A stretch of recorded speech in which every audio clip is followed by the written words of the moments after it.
One हम यहाँ पे आपका सेट ए का संपूर्ण सोल्यूशन देखेंगे विथ और, ठीक है, मतलब अथवा सहित, ठीक है, अथवा सहित देखेंगे।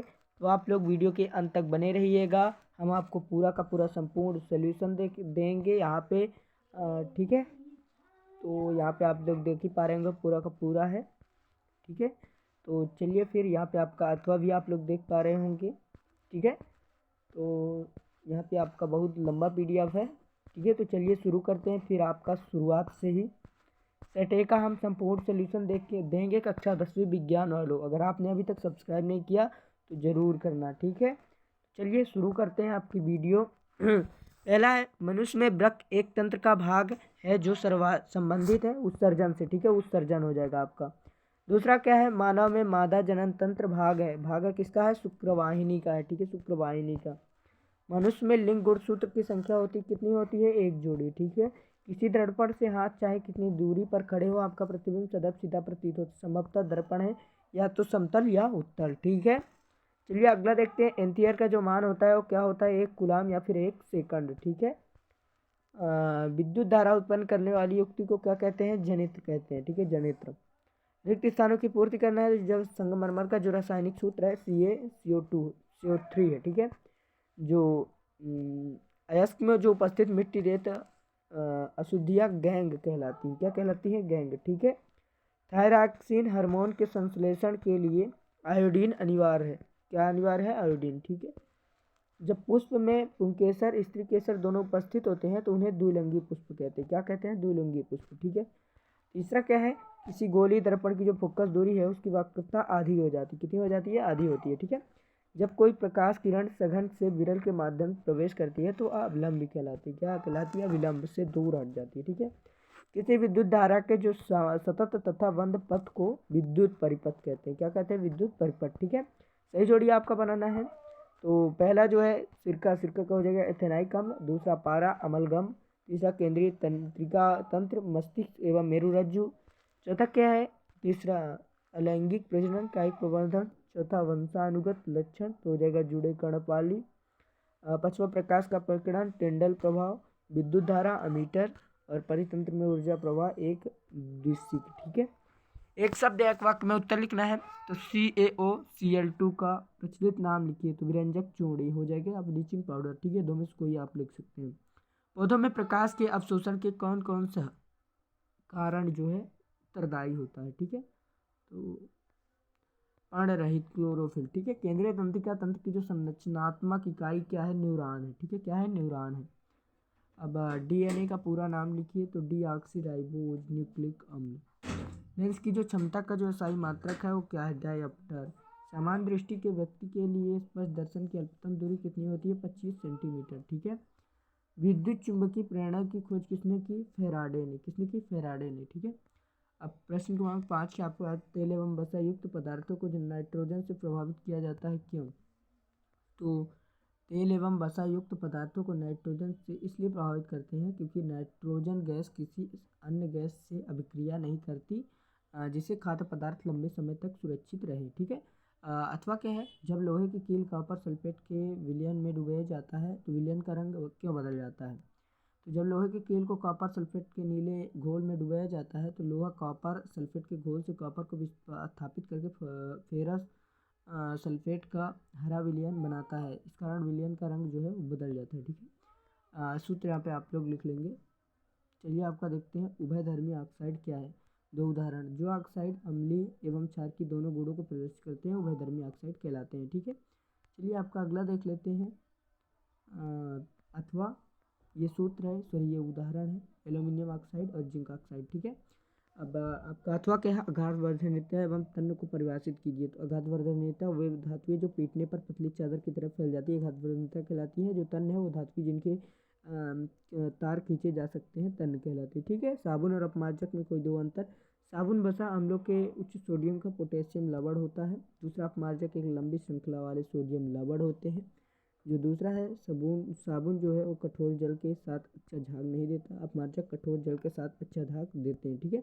अथवा सहित है, जो आपको मन पड़े वो आप लिख लीजिएगा। समजाति श्रेणी क्या है, यौगिकों की ऐसी श्रृंखला जिसमें कार्बन श्रृंखला में स्थित हाइड्रोजन एक ही प्रकार का प्रक्रियात्मक समूह स्थापित प्रस्थापित करता है समझाती श्रेणी कहलाता है। ठीक है। प्रश्न क्रमांक 8, भोजन के पाचन में लार की क्या भूमिका है? तो मुंह में स्थित लार ग्रंथियों से लार निकल कर चबाए हुए भोजन में मिलकर भोजन को चिकना तथा ललचला बना देता है, जिससे भोजन आसानी से आहार नल में पहुंच जाता है। ठीक है। अथवा क्या है, स्वपोषी पोषण के लिए आवश्यक परिस्थितियां कौन कौन सी हैं? तो कार्बन डाइऑक्साइड की उपलब्धता पहली है, दूसरा जल की उपलब्धता, तीसरा सौर ऊर्जा की उपलब्धता, चौथा क्लोरोफिल की उपलब्धता। ठीक है। अगला क्या है, स्वपोषी पोषण के जो उत्पादक हैं वो ग्लूकोज और ऑक्सीजन गैस। ठीक है। कायिक प्रबंधन के 2 लाभ लिखना है। प्रश्न क्रमांक 9 है आपका। तो 2 लाभ, पहला लाभ ये है, कायिक प्रवर्धन के द्वारा पौधे शीघ्र तैयार हो जाते हैं।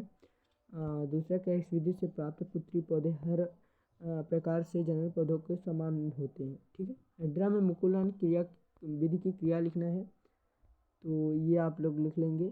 ठीक है। हाइड्रा में मुकुलन किस प्रकार होता है? तो हाइड्रा में कोशिकाओं के नियमित विभाजन के कारण एक स्थान पर उभार विकसित हो जाता है। ये उभार वृद्धि करता हुआ नन्हे जीव में बदल जाता है तथा पूर्ण विकसित होकर जनक से अलग होकर स्वतंत्र जीव बन जाता है। फिर आपको ये चित्र बना देना है तीनों। ठीक है। प्रश्न क्रमांक आपका जो 10 है, विभिन्नताओं के उत्पन्न होने से किस चीज़ की अस्तित्व किस प्रकार का बढ़ जाता है? ठीक है। तो ये आपका लिख लेंगे, प्रतिकूल परिस्थितियों में किसी भी स्पीसीज का अस्तित्व समाप्त हो जाता है, लेकिन यदि उस स्पीसीज में विभिन्नताएं होती तो कुछ विभिन्नताएं तो उन परिस्थितियों के अनुकूल होंगी, इससे उन स्पीसीज के अस्तित्व की संभावनाएं बढ़ जाएंगी। ठीक है। प्रभावी व अप्रभावी लक्षण क्या है?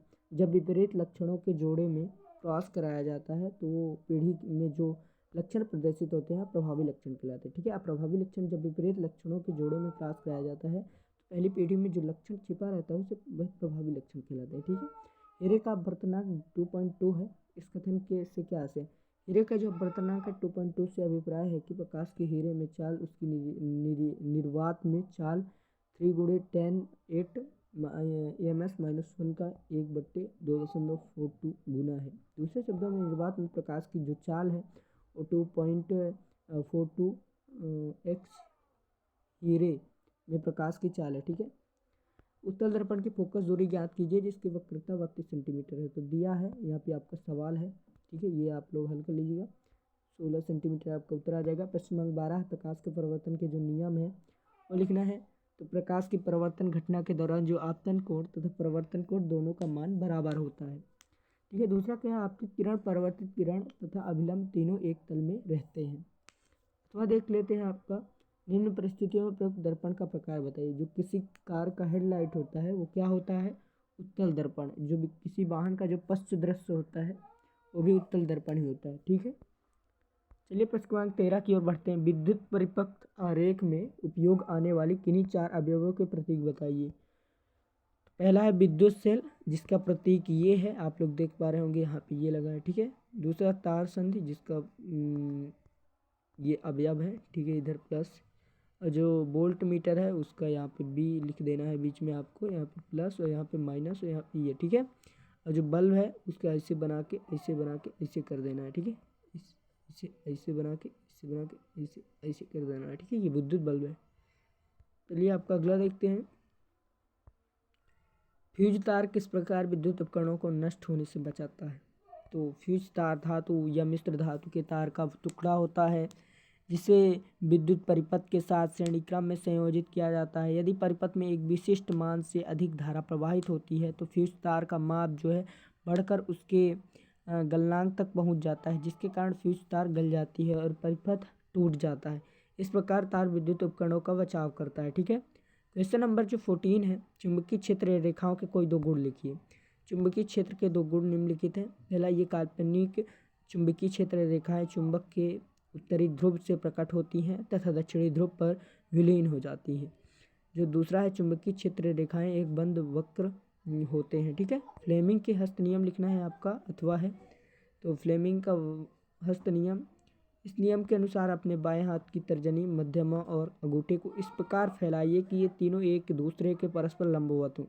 यदि तर्जनी चुंबकीय क्षेत्र की दिशा और मध्यमा चाल में प्रवाहित विद्युत धारा की दिशा की ओर संकेत करती है तो अंगूठा चालक की गति की दिशा अथवा चालक पर आरोपित बल की दिशा की ओर संकेत करेगा।